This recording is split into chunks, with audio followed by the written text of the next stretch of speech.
श्री सच्चिदानंद सद्गुरु साईनाथ महाराज की जय। श्री सच्चिदानंद सद्गुरु स्वामी समर्थ अक्कलकोट महाराज की जय। श्री सच्चिदानंद सद्गुरु भरद्वाज महाराज की जय। गुरुदेव दत्ता சத்குரு சிரடி சாய்நாதன் சாநிதத்தில் எல்லாருக்கும் தந்தையான ஆச்சாரிய ஸ்ரீ கிரான பரத்வாஜ மாஸ்டர் அவர்களின் மேல் பார்வையில் நடந்து கொண்டிருக்கின்ற இந்த சத்சங்க மகா யஜ்ஞத்தில் நாம் சுவாமி சமர்த்த அக்கல்கோட் மகாராஜ் அவர்களின் சரித்திரத்தை விவரித்துக் கொண்டே வந்தோம். சுவாமியின் மரணம் என்பதில் விட மகா சமாதி அந்த கட்டத்துக்கு வந்துட்டோம். சென்ற வாரம் நாம் பார்த்தது என்ன சொன்னாரு? சுவாமி சில சந்தேசங்கள் சூச்சனைகள் தந்தாரு. சில சூச்சனைகள் எதை குறிப்பிட்டது அப்படின்னா, தான் மகாசமாதி அடைவேன் என்பது சில சூச்சனைகள் என்று நினைத்தால், சிலது நாம் என்ன செய்ய வேண்டும் என்பதை குறித்தது. அதில் முக்கியமா நாம் பார்த்தது மூவருக்கு சொன்ன சந்தேசம். ஒருத்தருக்கு என்ன சொன்னாரு? மரத்தடியில் தோண்டு அப்படின்னாரு. அப்படின்னா தியானம் செய்யணும். இன்னொருவருக்கு ஆலயத்தில் நீ இருக்கணும், தெய்வ காரியங்கள் செய்யணும் என்பது சொன்னார். அதற்கான விவரணை நாம் பார்த்தோம். மூன்றாவது நபருக்கு சொன்னது மிக முக்கியமானது. நம் முன்னோர்கள் நடந்த பாதையில் நாம் நடக்கணும் அப்படின்னு மூன்றாவதாக சொன்னாரு.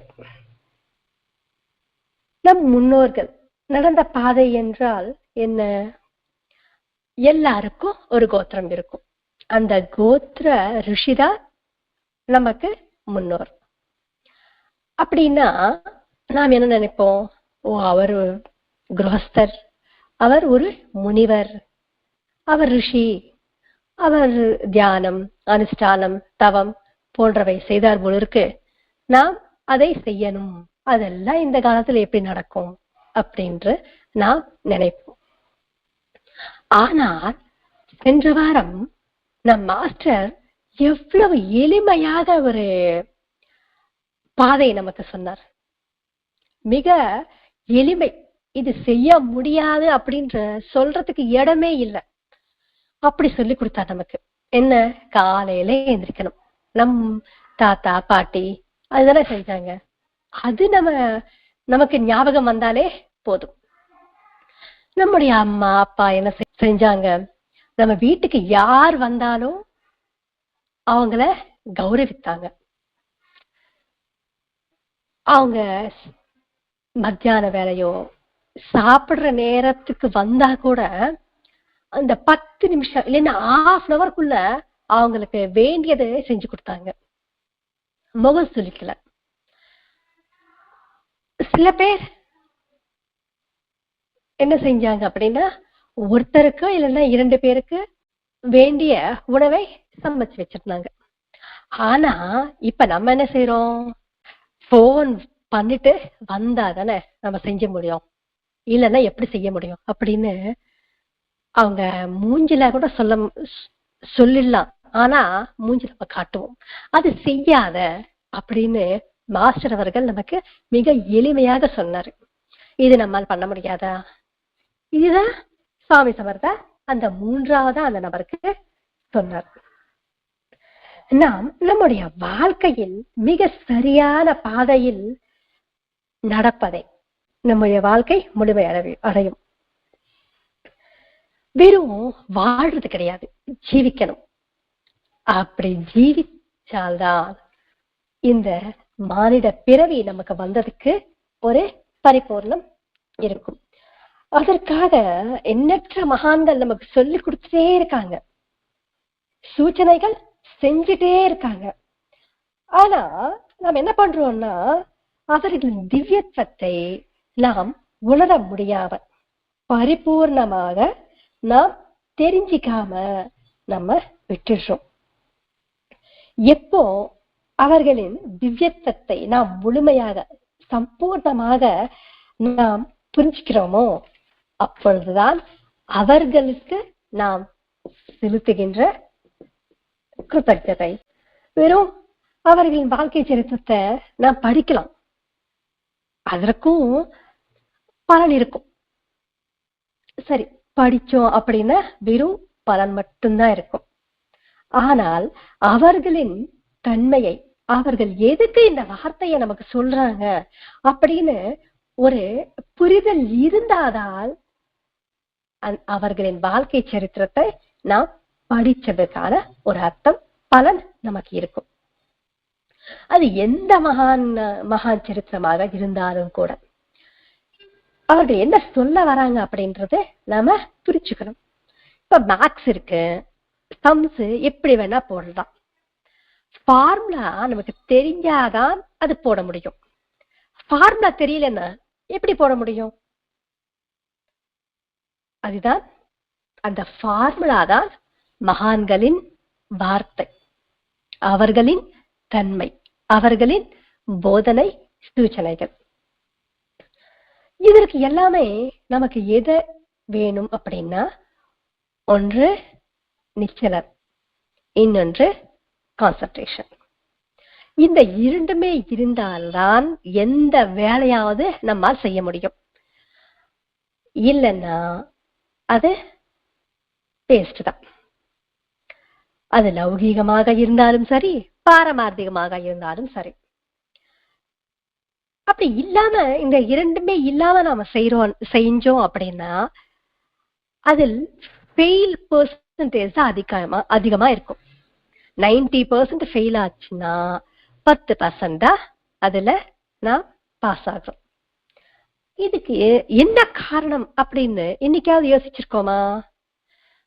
என்னுடைய கர்மா அப்படின்னு விட்டுடுறோம், ஒரு சோர்ந்து போயிடுறோம். நம்ம என்னுடைய கர்மாவாலதான் இது நடந்தது அப்படின்னு விட்டுறதுனால என்ன ஆகுது? என்னால செய்ய முடியாது, எனக்கு தெரியாது அப்படின்னு மிக எளிமையாக சொல்லிடுறோம், ஈஸியா சொல்லிடுறோம் இந்த ஒரு வார்த்தைய. என்னால் முடியாது, எனக்கு தெரியாது. முடியாதது ஏதாவது இருக்கா இந்த லோகத்துல? ஒரு மனிதனால முடியாதது ஏதாவது இருக்கா?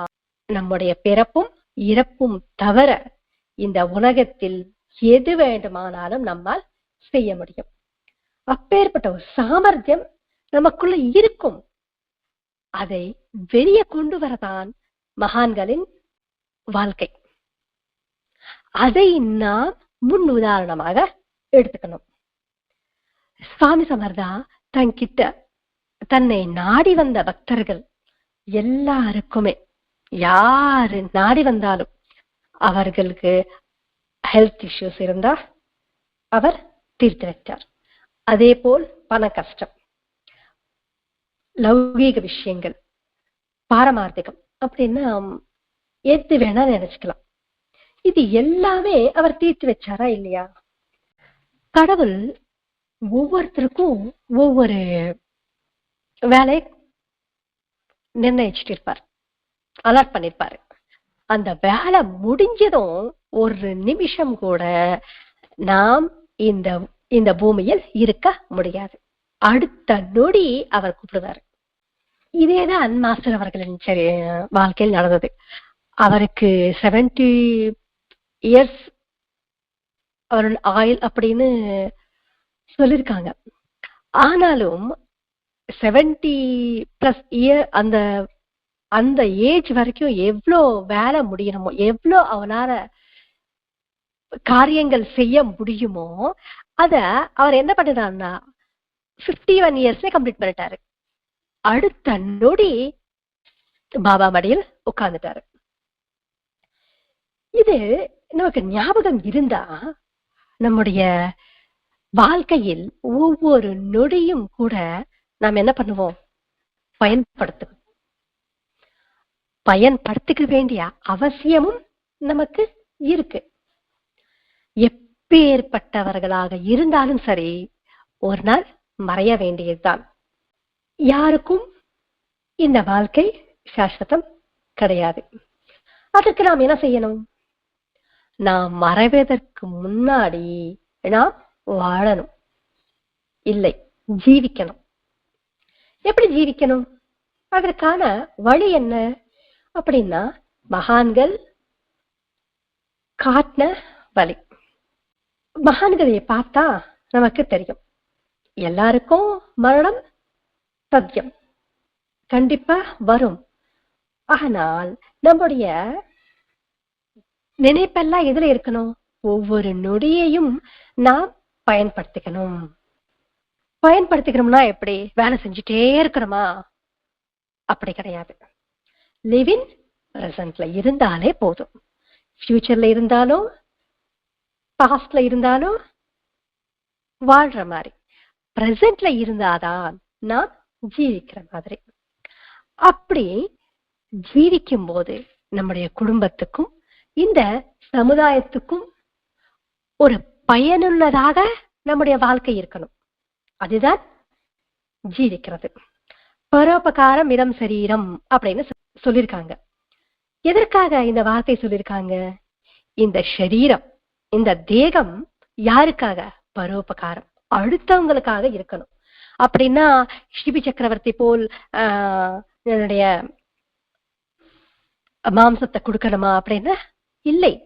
அடுத்தவங்களை கௌரவிச்சாலே போதும். இதற்கு ஒரு 5 சூத்திரங்கள் இருக்கு, ஃபார்முலாஸ் அப்படின்னு நினைச்சுக்கலாம். முதல் நமக்கு நம்பிக்கை, அடுத்தவங்க மேல் கௌரவம், நம்ம கொடுத்த வேலையில் மேல் பற்று. அப்படின்னா கடமைக்காக செய்யக்கூடாது, பொறுப்போடு செய்யணும். பலன் மேல் மன நிறைவு. லாஸ்ட்ல தைரியம். தைரியம் தான் ஃபர்ஸ்ட் இருந்தாதான் இந்த 4ம் நம்மால் செய்ய முடியும். இதுதான் பெரிய பெரிய சயின்டிஸ்ட் அவர்கள் ஃபாலோ பண்ணது. முதல்ல நமக்கு இருக்க வேண்டியது என்ன? கான்பிடன்ஸ். என் மேல எனக்கு கான்பிடன்ஸ் இருந்தாதானே என்னால் இதை செய்ய முடியும். எது வேண்டுமானாலும் இதனால் செய்ய முடியும் அப்படின்ற ஒரு தன்னம்பிக்கை எனக்குள்ள இருக்கணும். அதுதான் முதல். அடுத்தது மற்றவர்களை கௌரவிக்கணும். ஒரு வேலையில் பொறுப்போடு செய்யணும். அதில் வர பலனை மன நிறைவோடு இருக்கணும். லாஸ்ட் தைரியம். இந்த 5ம் நமக்கு எது வேணா வச்சுக்கலாம். பஞ்சாட்சரி கூட நம்ம வச்சுக்கலாம்.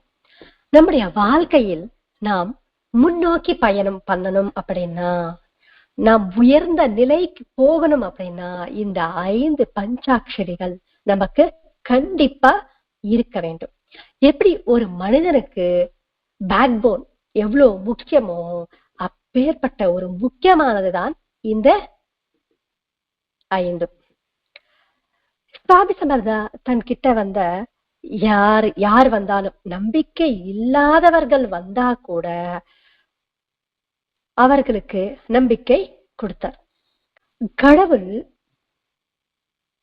தனக்கு கொடுத்த வேலையை மிக பொறுப்போடு, எப்படின்னா கடவுள் எனக்கு கொடுத்த வேலை அதை நான் செய்யணும் அப்படின்னு அவர் ஒவ்வொரு வேலையும் செய்தார். தன்கிட்ட வந்த எல்லாரையும் சமமாக பார்த்தார். அவருக்கு போஜனம் கிடைத்தாலும் கிடைக்கலனாலும் மன நிறைவோடு ஜீவித்தார். எந்த வேலை செய்தாலும் தைரியமாக செய்தார். இப்படி ஒவ்வொரு விஷயத்தையும் நாம் கவனிக்கும் போதுதான் அவரின் வாழ்க்கை சரித்திரத்தை நாம் படிக்கும் போதோ சத்சங்கம் கேட்கும் போதோ நாம் உள்வாங்குற மாதிரி. இல்லைன்னா இந்த காதலை வாங்கிட்டு அந்த காதலை விட்டுடுவோம். அதனால எந்த பிரயோஜனமும் இருக்காது. சுவாமி சமர்தா 1878 அன்னைக்கு சைத்திர சுத்த திரையோதசி செவ்வாய்க்கிழமை சாயந்தரம் 4 மணி. சுவாமி சென்ற வாரம் பார்த்தோம், மிக உடல்நிலை குறைவாக இருந்தார் அப்படின்னு. அந்த நேரத்தில் அவர் எந்த உணவும் எடுத்துக்காம வெறும் நீர் ஆகாரம் மட்டும்தான் எடுத்துட்டு இருந்தாரு. அந்த நாள், அந்த செவ்வாய்க்கிழமை ஈவினிங், அங்க சுத்தி இருக்கின்ற பக்தர்கள் தண்ணி மட்டும் சுவாமிக்கு கொடுத்தாங்க. அது கொடுத்த உடனே அது அவரால் முழுங்காம வெளியே வந்துடுச்சு. பக்தர்கள் அதை தொடுத்தார்கள். ஒரு பக்தர் அவருக்கு பாக்கு தந்தாராம். அதை கடிக்காம வாயிலேயே சுவாமி வச்சிருக்காரு. சரி, சுவாமியே படுக்க வச்சுட்டு பக்தர்கள் எல்லாமே ரொம்ப சோகமா இருந்தாங்க. ஏன்னா தெரிஞ்சிருச்சு, சுவாமி தன்னுடைய தேகத்தை தியாகம் செய்வதற்கு ரெடி ஆயிட்டாரு அப்படின்னு. இவ்வளோ நாள் நம்முடைய கண்ணுக்கு இமை போல் காத்த ஒரு மகான் நம் பக்கத்துல இருக்க மாட்டாரு, நம்ம கூட இருக்க மாட்டாரு அப்படின்னும் போது எவ்வளவு கஷ்டமா இருக்கும். அந்த கவலையோடு பக்தர்கள் எல்லாருமே இருந்தாங்களா. அப்பொழுது ஒரு பக்தர் சுவாமி கிட்ட கேட்டாங்க, என்னன்னா, சுவாமி அனுஷ்டானம் நாங்க செய்யணுமா அப்படின்னு கேட்டாங்க. கேட்ட உடனே சுவாமி, அனுஷ்டானமா? வெளிப்புறமாக அனுஷ்டானம் எதுவும் தேவையில்லை, அதற்கான ஒரு அவசியமும் இல்லை. ஆந்தரங்கிக அனுஷ்டானம் தேவை, அது நான் அவசியம் அப்படின்னு சொன்னாரு. அனுஷ்டானம் பத்தி சென்ற வாரம் நாம் மிக விரிவாக பார்த்தோம். நம்முடைய நினைப்பென்ன, அனுஷ்டானம் என்ன, பெரிய ஒரு மந்திரமோ ஏதாவது ஒரு சொல்வாங்க போல இருக்கு, அதை நாம செய்யலாம் அப்படின்னு கேட்டிருக்காங்க. ஆனா சுவாமி இது எதுவுமே அவசியம் இல்லை அப்படின்னு சொல்லிட்டு பசுவையும் கன்றுக்குட்டியும் விட்டுட்டு விடுங்க அப்படின்னு சுவாமி சொன்னார். இதற்கு என்ன பொருள்? அந்த தர்மத்தை கட்டி போடுறோம் எங்க மனசுக்குள்ள, அதர்மத்தை வெளிப்படுத்துறோம், அதர்மத்தை செய்யறோம். அப்படி இல்லாமல் அதர்மத்தை கட்டுப்படுத்தி தர்மத்தை விட்டுடு. தர்மம் உலகை ஆளணும், தர்மத்தை உலகெங்கும் பரப்ப செய்வதற்காக சுவாமி பசுவையும் கன்றையும் விடுவிக்க சொன்னார். நம் மனசால கட்டுப்பட்டிருக்கின்ற தர்மம் வெளியே வரணும், 10 பேருக்கு போய் சேரணும் என்று பொருள். அதர்மம் வெளிப்படுத்தின அதர்மம் தான் போய் சேரும். பசுவையும் கன்றையும் விட சொன்னார், தர்மத்தை விட சொன்னார் என்று என்ன அர்த்தம்? தர்மத்தை கடைபிடிப்பது விடணும், தர்மத்தை ஃபாலோ பண்ணக்கூடாதா என்றால் அது அர்த்தம் கிடையாது. நாம் ஒரு தவறு நிகழும் போது என்ன சொல்வோம்? என் மனசு ஒத்துக்கவே இல்லைங்க, என் மனதை கட்டுப்படுத்திக்கிட்டு அந்த இடத்தில் நான் இருந்தேன், அந்த அதர்மத்தை நான் செய்தேன் என்று சொல்வோம். அப்படி செய்யாத. உன் மனதிலிருந்து தர்மம் வெளியே வரணும், அதர்மத்துக்கு எதிர்த்து நிற்கணும். உன்னிலிருந்து தர்மம் தான் வெளியே வரணும். எப்படி? அது நம் வார்த்தையில் வரணும், செயல்ல வரணும். தர்மம் தான் வெளியே வரணும். அதுதான் துரியோதன் சொல்வார், எனக்கு தர்மம் எது என்று தெரியும், அதர்மம் எது என்றும் தெரியும். அதர்மத்தை விடாம இருக்க முடியல, தர்மம் செய்ய முடியாம கட்டுப்பாட்டில் வச்சிருக்க. அவர் கையில தர்மம் நிகழல, அவரின் செயல்கள் அதர்மமாக இருந்ததால் அதுதான் எல்லாருக்கும் போய் சேர்ந்தது. பீஷ்மாச்சாரியர் குருசபையில் என்ன பண்ணாரு? அங்கு நிகழ்வது அதர்மம் என்று தெரிஞ்சும் அதர்மத்தை தான் நிகழவிட்டார். தடுத்தது தர்மம், தடுக்காம இருந்தது அதர்மம். அது வேண்டாம், அதர்மத்தை தடு, தர்மத்தை வெளியில் விடு, அதர்மத்தை தடுத்து நிறுத்து என்று சொல்வதுதான் சுவாமி சிம்பாலிக்கா சொல்லிருக்காரு. தர்மம் யாருக்கு தெரியாது? எல்லாருக்குமே தெரியும். ஆனா அதை ஓரமா கட்டி போட்டுக்கும். அதை விட்டு விடு, நீ தர்மத்தை கையாளு அப்படின்னு பொருளாக இருக்கலாம் என்று மாஸ்டர் அவர்கள் எழுதியிருக்கார். ஃப்ரீயா விட்ட உடனே சுவாமியை வணங்கி 3 முறை சுவாமியை சுத்தி ஃப்ரீயா வெளியே போனது பசு கன்றுக்குட்டியும். இந்த யோசனை நாம் பாசிட்டிவாக தான் எடுத்துக்கணும். நெகட்டிவாக எடுத்துக்கிட்டா என்னாகும்? எல்லாமே நெகட்டிவாக தான் நமக்கு தோணும். அதற்காக தான் இவ்வளோ எக்ஸாம்பிள்ஸ் நாம் சொல்லிட்டு இருக்கோம். இல்லைன்னா எந்த பலனும் இருக்காது. சசங்கத்துல சொல்லிருக்கோம் எக்ஸாம்பிள்ஸ். வீடு பெருக்குவது, சாமான் தேய்க்கிறது, தீபம் ஏற்றுறது, அப்புறம் சாதம் பண்றது, சமையல் பண்றது எல்லாமே. யாராவது கேட்ட என்ன இவங்க பைத்தியக்காரங்க மாதிரி இந்த விஷயங்கள் எல்லாம் சொல்லிட்டு இருக்காங்களே அப்படின்னு அவங்க நினைச்சுக்கலாம். ஆனா நமக்கு அதுதான் தியானம் அப்படின்னு மாஸ்டர் அவர்கள் சொல்லியிருக்காரு. தியானம் ஒரு இடத்துல உட்கார்ந்து நம்ம செய்யவே வேண்டாம். சாதம் வடிக்கிறோம், இல்லைன்னா பால் வைக்கிறோம், யார்கிட்ட நம்ம பேசியிருந்தாலும், டிவியில இன்ட்ரெஸ்டா ஒரு பிக்சரே போயிட்டு இருந்தாலும் கூட நம்முடைய மனசுல ஒரு ஓரமா இருக்கும் ஸ்டவ்ல பால் இருக்குன்னு. அதுதான் தியானம். அதுதான் செய்ய சொல்றார் மாஸ்டர் அவர்கள். பெருசா எதுவும் தேவையில்லை. சுவாமி கேட்கிறாரு, சனி மீனத்தில் இருக்காரா அப்படின்னு. எதற்காக கேட்டிருக்காரோ அப்படின்னா, சுவாமி மீனராசியில் தேகத்தை விடணும் என்று எண்ணமாக கூட இருக்கலாம். மீனம் அப்படின்னா மீன் எப்படி தன்னுடைய முட்டை போட்டாலும் தன்னுடைய பார்வையாலேயே முட்டையில இருந்து குஞ்சு வருமா. அப்படி சுவாமி தன்னுடைய பக்தர்களை காத்தனும் என்று நினைப்பாக கூட இருக்கலாம். சில பேர் சுவாமி கிட்ட வந்து தானங்கள் கொடுத்தாங்களா அங்க இருக்கிறவங்களுக்கு. சுவாமி கிட்ட வந்து, சுவாமி நீங்களும் ஏதாவது தானம் பண்றீங்களா அப்படின்னு கேட்டாங்க.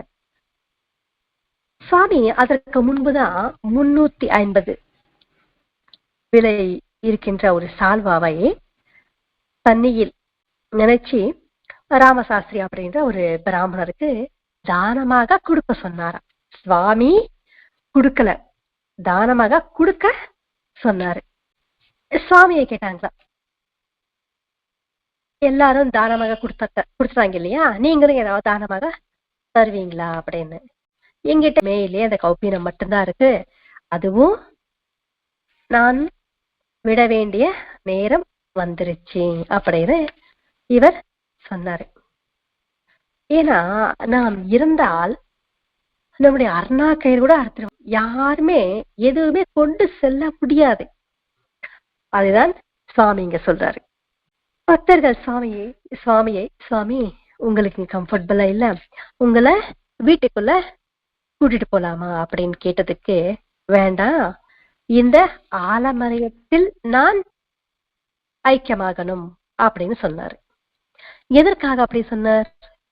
முதல்ல நாம் பார்த்தோம், சுவாமி எங்கிருந்து நீங்க வந்தீங்க அப்படின்னா கேட்டதுக்கு, மூலத்துக்கே மூலம் வட்டவருஷம் மூலம் அப்படின்னு சொல்லியிருக்காரு. எங்கிருந்து வந்தாரோ அங்கே அவர் ஐக்கியமாகணும் என்ற பாவனை. அந்த ஆலமரத்தின் விதை ஒரு கடுகரு இருக்கும், ஆனா அந்த மரம் எவ்வளவு பெருசா இருக்கும், அதன் விழுதுகள் எவ்வளவு வரும், அதுல இருந்து மறுபடியும் ஆலமரம் வந்துட்டே இருக்கு. அந்த சமயத்தில் சுவாமி முகத்தில் பொலிவு பிரகாசமாக இருந்ததா. ஆனா பாக்குறாங்க பக்தர்கள் எல்லாமே ஆழ்ந்துட்டே இருக்காங்க. ஏன்னா அவங்களுக்கு தெரிஞ்சிருச்சுல்ல. அதனால ரொம்ப கவலைப்பட்டே இருக்காங்க. சாமி ஒரு வார்த்தை சொல்றாரு, என்னன்னா, யாரும் அழக்கூடாது, நான் எங்கேயும் இருப்பேன், கூட்டனுடைய நான் வருவேன் அப்படின்னு பத்மாசனத்துல உட்கார்ந்து தன்னுடைய சரீரத்தை அப்படியே திறந்தபடியே இருந்தது.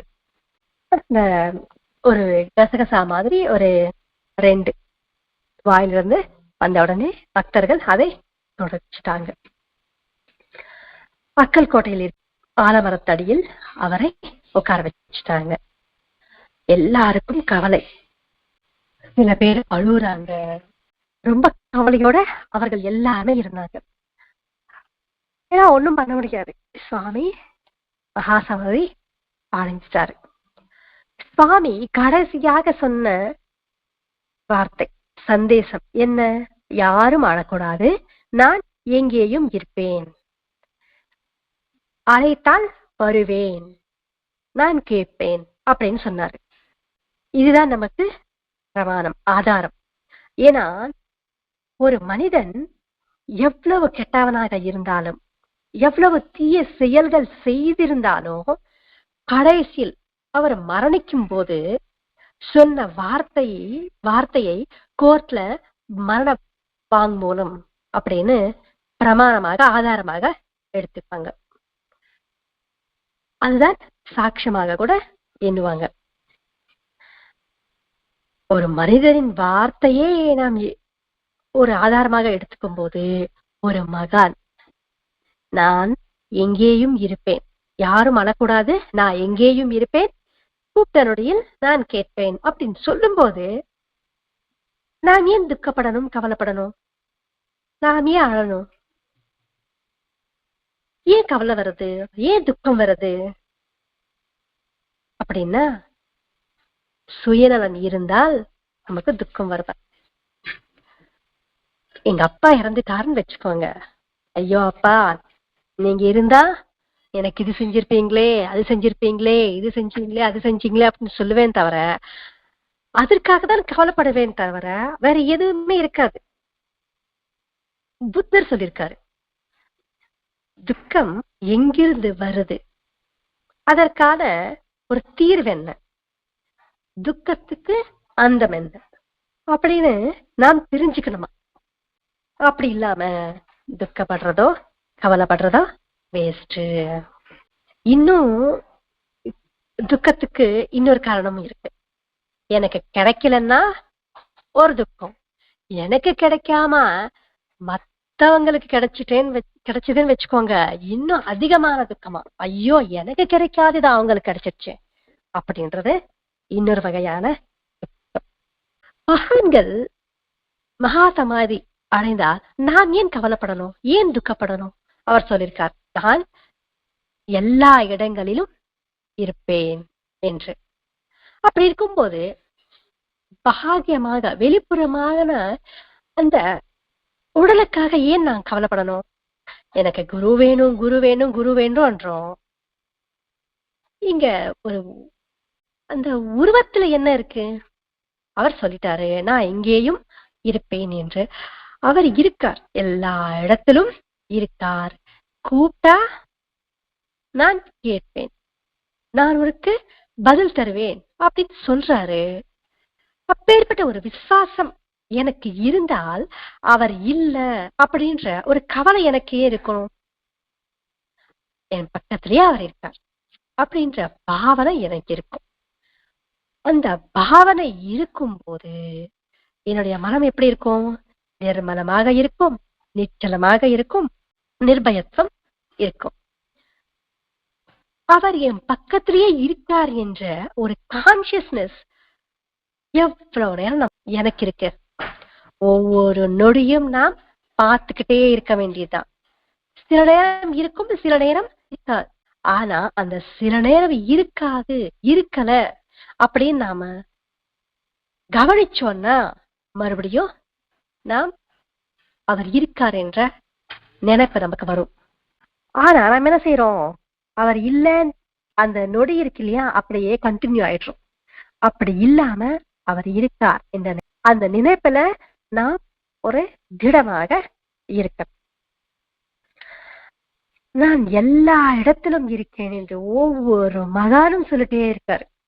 ஆனால் நாம் அதை மறந்துடுறோம். கூப்பிட்டா நான் கேட்பேன், நான் உனக்கு பதில் தருவேன் அப்படின்னு சொல்றாங்க. ஆனா கூப்பிடுறோமா? எப்படி கூப்பிடணும் அப்படின்றதாவது நமக்கு தெரியுதா? எல்லா ரூபங்களிலும், அனைத்து ரூபங்களும் அவர் நமக்கு பதில் கொடுத்துட்டே இருக்காரு. பிராக்டிகலா நாம் பார்த்தோம்னா நமக்கு கண்டிப்பா தெரியும், அந்த நொடியில் நமக்கு பதில் தராரு. நாம் எப்படி பாக்குறோம்? ஒரு ரூபத்தை பார்க்க எனக்கு பதில் வேணும் அப்படின்ற ஒரு விசுவாசத்தோடு, திடமான விசுவாசத்தோடு நம்ம கூப்பிட்டோம் அப்படின்னா அது எந்த ரூபத்திலேயாவது அவர் நமக்கு பதில் தருவார். ஏன்னா அனைத்து ரூபங்களும் அவர்தான். ஆனா அனைத்து ரூபங்களும் அவர்தான் என்ற ஒரு விசுவாசம் நமக்கு இருக்கணும்.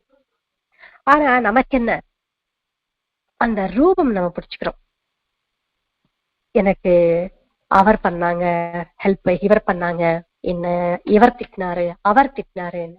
இல்ல, திட்டுறதும் அவர்தான், நமக்கு ஹெல்ப் பண்றதும் அவர்தான். ஆனால் நம்ம அந்த பேரையும் குணத்தையும் ரூபத்தையும் நாம் பார்க்கிறோம். அவர்களுக்குள்ள இருக்கின்ற அந்த குருவை நாம் பார்ப்பதில்லை.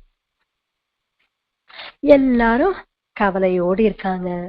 சுவாமி மகாசமாதி அடைந்துட்டாரு. அதுக்கப்புறம் ராஜா லாஞ்சனங்களோடு சகல மரியாதைகளோடு சுவாமியை ஆலமரத்துக்கிட்ட சுவாமி சமாதி செஞ்சிட்டாங்க. சோழப்பா மடம், சோழப்பா வீட்டுக்கு எதிரில் இருக்கின்ற அங்கேயும் இவர் சமாதி இருக்கு அப்படின்றாங்க. சில பேர் ஆலமரத்தடியில் இருக்குன்றாங்க. சோழப்பா மடத்தில் சுவாமியின் பாதுகைகள், அவரின் குக்கா படுக்கை அங்க இருக்கு. அதுக்கப்புறம் பாலப்பா வராரு. பாலப்பா சுவாமி சமாதிய பார்த்து ஒரே 10 நாளா ஒன்னும் ஆகாரமும் எடுத்துக்கல, ஒரே கவலையோடு இருந்தாரு. உடனே சுவாமி இதுல நிக்கிறாரு, கம்பீரமா நிக்கிறாரு. நின்ன உடனே பாலப்பாவுக்கு ஒரே ஆச்சரியம். கண்ணை நசுக்கிட்டு கிள்ளி பார்த்துக்கிட்டு பாக்குறாரு. சுவாமி நார்மலா இருக்காரு, சஜீவமா காட்சி தராரு. சுவாமியை பார்த்த உடனே பாலப்பா என்ன பண்றாருன்னா, சாஷ்டாங்கமா நமஸ்காரம் பண்ண உடனே சுவாமி பாலப்பாய தட்டி எழுப்பி, உனக்குதான் பாதுகைகள் கொடுத்தேனே, அது உன்னுடைய மடத்துல பூஜை செய் அப்படின்னு சொன்னேன் இல்லையா, நான் அங்க சைதன்ய ரூபத்தில் இருக்கேன், நீ அங்க செய்கின்ற சேவையை நான் வாங்கிப்பேன், அதுதான் எனக்கு மன நிறைவு அப்படின்னு சொல்றாரு. எங்க செய்கின்ற சேவை? பாலப்பா எங்கிருந்து செய்யறாரோ அந்த சேவை. மகான்கள் மரணிக்க மாட்டாங்க. ஏன்னா பாக்கல்பாட்டி குரு சரித்திரத்திலையும் இது இருக்கு. பாக்கல்பாட்டி குரு மகாசமாதி அடைந்ததுக்கு அப்புறம் ஒரு பக்தருக்கு காட்சி கொடுத்து தோல் மேல கை போட்டுட்டு அவர் வீட்டு வரைக்கும் வந்து செருப்பு கலட்டு திரும்பி பாக்குறதுக்குள்ள சுவாமி அதிர்ஷ்யமாயிட்டார். மாஸ்டர் அவர்களுக்கும் சீரடியில் பாக்கல்பாட்டி குரு அவர்கள் சஜீவமாக காட்சி தந்தார். மகான்கள் நம்ம கூப்பிட்டா கண்டிப்பா அவங்க நமக்கு பதில் தருவாங்க. அக்கல்கோட்டை சுவாமி சொல்லியிருக்காரு, ஸ்வயமா பரத்வாஜ மாஸ்டர் அவர்களும் அனுபவிச்சிருக்காங்க. சுவாமி மகா சமாதி அடைவதற்கு முன்னாடி நீல்காவ் அப்படின்ற ஒரு கிராமத்தில் பாஹு சாஹிப் அப்படின்ற ஒருத்தர் இருக்காரு. இவர் சுவாமியை தன்னுடைய வீட்டுக்கு கூப்பிட்டு இருக்காரு. இவர் அப்புறம் நான் வரேன் அப்படின்னு சொல்லியிருக்காரு. போகவே இல்லை. சுவாமி சமாதி அடைந்தது இவருக்கு தெரியாது. ஒரு நாள் சுவாமி நீல்காவுக்கு வந்தாங்க அப்படின்னு கேள்விப்பட்டு பாஹு சாஹிப் சுவாமி கிட்ட வராரு. சுவாமி ஒரு மரத்தடியில் உட்கார்ந்திருக்கார். ஆலமர அடியில் உட்கார்ந்திருக்கார். உடனே சுவாமி கிட்ட போயிட்டு நமஸ்காரம் பண்ணிட்டு, சுவாமி எங்க வீட்டுக்கு வாங்க அப்படின்னு கூப்பிட்டாரு. இப்ப இல்ல, நான் அப்புறம் வரேன், நீங்க போங்க அப்படின்னு இவரை அனுப்பிச்சிட்டார். சரி, இவர் வீட்டுக்கு வேலையெல்லாம் முடிச்சுட்டு சரி தன்னுடைய குடும்பத்தோடு அந்த நாள் ஃபுல்லா சுவாமி கிட்ட இருக்கலாம், மறுபடியும் இந்த வாய்ப்பு கிடைக்காது போல இருக்கு அப்படின்னு சுவாமி கிட்ட வராங்க. வந்த உடனே சுவாமி அங்க காணும். அந்த மரத்தடியில் சுவாமி இல்லை. உடனே இவர் என்ன பண்றாரு அப்படின்னா, ஒரு ஆளை கூப்பிட்டுட்டு, நீங்க அக்கல்கோட்டைக்கு போயிட்டு சுவாமி அங்க இருக்காரா, அங்க வந்துட்டாரா போய் செக் பண்ணிட்டு வாங்க அப்படின்னு இவர் அனுப்புறாரு.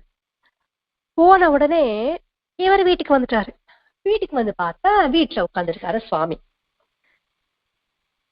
சரி, நீங்க சாப்பிடுங்க சுவாமி அப்படின்னா சுவாமி புன்னகையோடு மறுபடியும் மாயமா மறைஞ்சிட்டாரு. இவர் தேடுறாரு, ஐயா சுவாமி இல்லையே இல்லையே அப்படின்னு. இவர் போனார் இல்லையா அக்கல்கோட்டைக்கு, அவர் திரும்பி வராரு. சுவாமி சமாதியாய் 5 நாட்கள் ஆனது அப்படின்னு உடனே இவருக்கு ஒரே ஆச்சரியம். இப்பதானே பார்த்தோம் நம்ம சுவாமி இல்ல அப்படின்றாரு. இதனால நமக்கு என்ன தெரியுது? சுவாமி சொன்ன வார்த்தை, நான் எல்லா இடத்திலும் இருப்பேன், கூப்பிட்டால் பதிலளிப்பேன் அப்படின்னு சொன்னது இங்க நமக்கு தெரியுது. மகான்களுக்கு மரணம் என்பது இருக்காது. அவர்கள் சமாதி மட்டும்தான் சமாதி ஆவாங்க. எப்பவுமே அவங்க இருப்பாங்க. அவர்களின் லீலைகளால் நமக்கு அவர்களின் கருணை பக்தர்கள் மேல் பொழிஞ்சிட்டே இருக்கும். சுவாமி சமாதி ஆயிடுவார் அப்படின்னு தெரிஞ்சுக்கிட்ட கேசவ நாயக் அப்படின்றவர் என்ன பண்றாரு அப்படின்னா, அழுகுறாரு. ஐயோ, நீங்க இல்லாம போயிட்டா என்னோட கதி என்ன அப்படின்னு.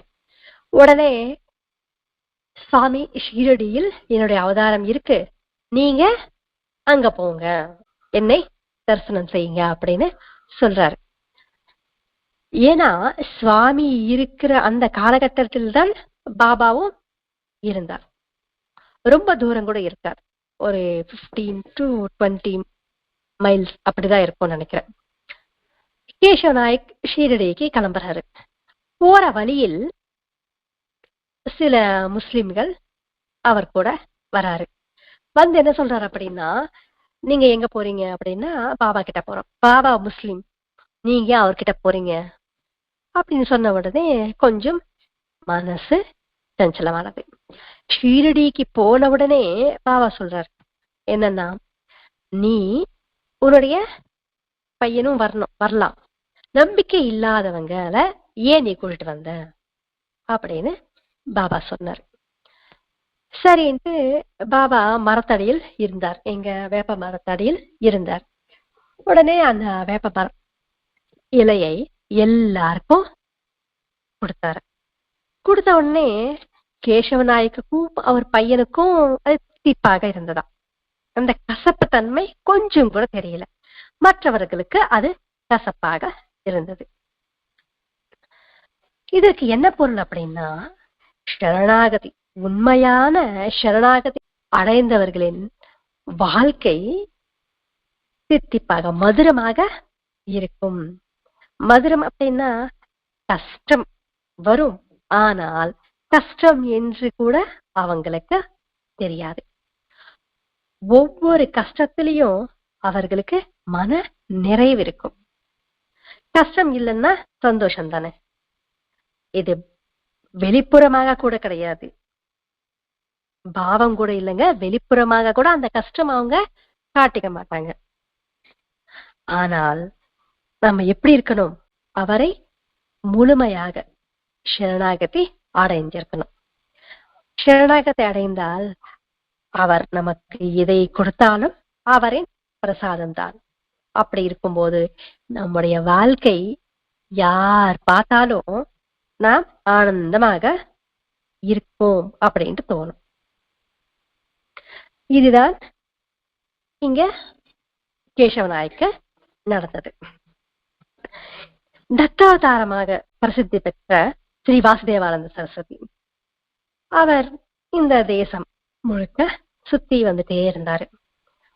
ஒரு ராத்திரி கனவுல ஒரு ஆஜானுபாகுவான ஒரு மகான்கள் தோன்றி, நீ இந்த தேசம் முழுக்க சுத்திட்டு இருக்க, சுத்தி வர என் மேல் சொத்திரங்கள் ஏன் எழுத மாட்டேங்கிற, என்னையே நீ இன்னும் கண்டுபிடிக்கல அப்படின்னு சொல்றாரு. சொன்ன உடனே இவருக்கு யார் அப்படின்னு தெரியல. உடனே தத்தாத்திரேய சுவாமிய பிரார்த்தனை செய்யறாரு. செஞ்ச உடனே தத்தாத்திரேயர் கனவுல தோன்றி, உனக்கு தரிசனம் தந்து அக்கல்கோட்டையில் இருக்கின்ற சுவாமி சமர்த்தர், நீ அவரை தரிசிக்கணும், அவர் மேல் நீ ஸ்லோகங்களை எழுதணும் அப்படின்னு சொன்னாரு. நான் எழுத மாட்டேன், என்னுடைய ஸ்தோத்திரங்கள் அனைத்தும் உங்களுக்கு தான் அப்படின்னு சொன்ன உடனே, நீ அப்படி சொல்லக்கூடாது, நீ அவர் மேல் எழுதணும் அப்படின்னு சொல்லிட்டு அந்தர்தானம் ஆயிட்டார். இவர் சொன்னாரே, தத்தாத்திரேயர் சொன்னார் அப்படின்னு வாசுதேவானந்த சரஸ்வதி சுவாமி கிளம்புறாரு. கொஞ்ச தூரம் போன உடனே இவருக்கு லூஸ் மோஷன்ஸ். ஆனாலும் சுவாமி சமர்தாவை தரிசனம் செஞ்சுட்டு அதுக்கப்புறம் கான்காபுரம் வந்துட்டார். ஹரிச்சந்திர பித்தளை நம்ம பாபா சேத்திரத்துல பார்த்திருக்கோம். அவருக்கு மூர்ச்ச வியாதி வரும், என்ன வைத்தியம் பண்ணாலும் அவருக்கு அந்த வியாதி போகவே போகாது. அதுக்கப்புறம் பாபா கிட்ட வருவாங்க. பாபா கிட்ட வந்த உடனே பாபா சொல்வாரு, உனக்கு இதுக்கு முன்னாடி 2 ரூபாய் தந்திருக்கேன், இப்ப உனக்கு மறுபடியும் 3 ரூபாய் தருவேன், அதை நீ ஜாகிரதையா பூஜை செய் அப்படின்னு. இவருக்கு ஒன்னும் புரியாது. அம்மா கிட்ட போய் கேட்டா அம்மா சொல்லுவாங்க, ஆமா நீங்க சின்ன குழந்தையா இருக்கும் போது நாம் மூவரும் அக்கல்கோட்டை சுவாமியை தரிசனம் செய்தோம், அவர் 2 ரூபாய் கொடுத்தாங்க, அதுதான் பாபா சொல்றாரு அப்படின்னு.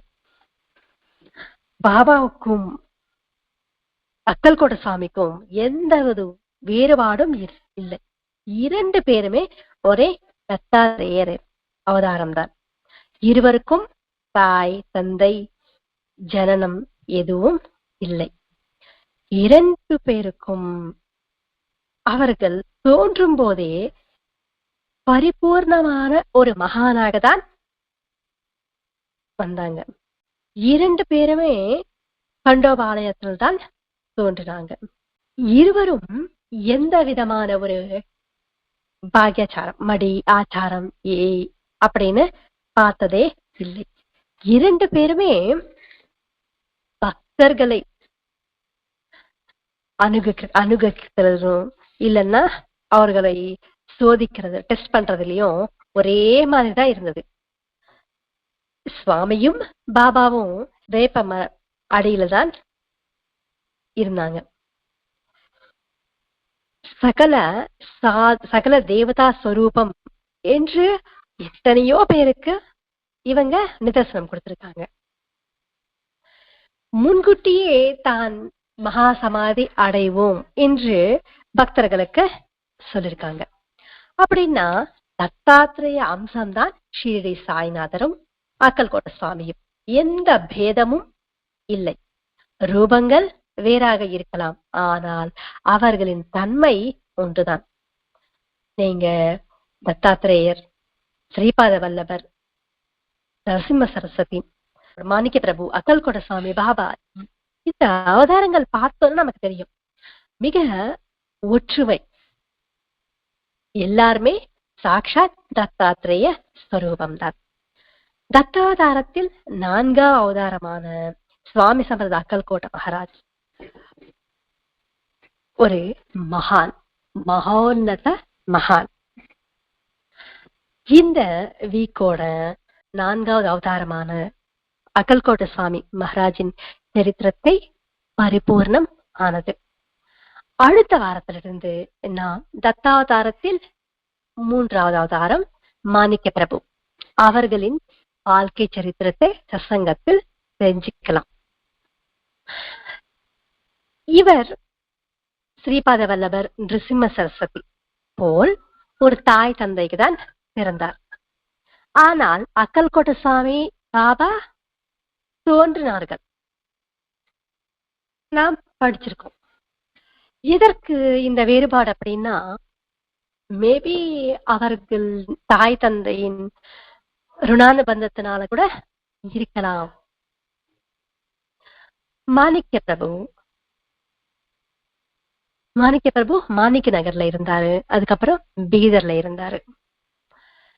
இவருக்கும் நிருசிம்ம சரஸ்வதிக்கும் நிறைய ஒற்றுமை இருக்கு, நாம் சரித்திரத்தில் தெரிஞ்சுக்கலாம். வேதம் சொல்றது, அதுக்கப்புறம் காட்டுக்குள்ள செல்வது, நிறைய ஒற்றுமைகள் இருக்கு. அதை நாம் இனிமே தெரிஞ்சுக்கலாம். ஸ்வஸ்தி. ஸ்ரீ சச்சிதானந்த சத்குரு சாய்நாத் மகாராஜ் கி ஜெய். ஸ்ரீ சச்சிதானந்த சுவாமி சமர்த்த அக்கல்கோட்ட மகாராஜ் கி ஜெய். ஸ்ரீ சச்சிதானந்த சத்குரு பரத்வாஜ் மகாராஜ் கி ஜெய். குருதேவ தத்தா.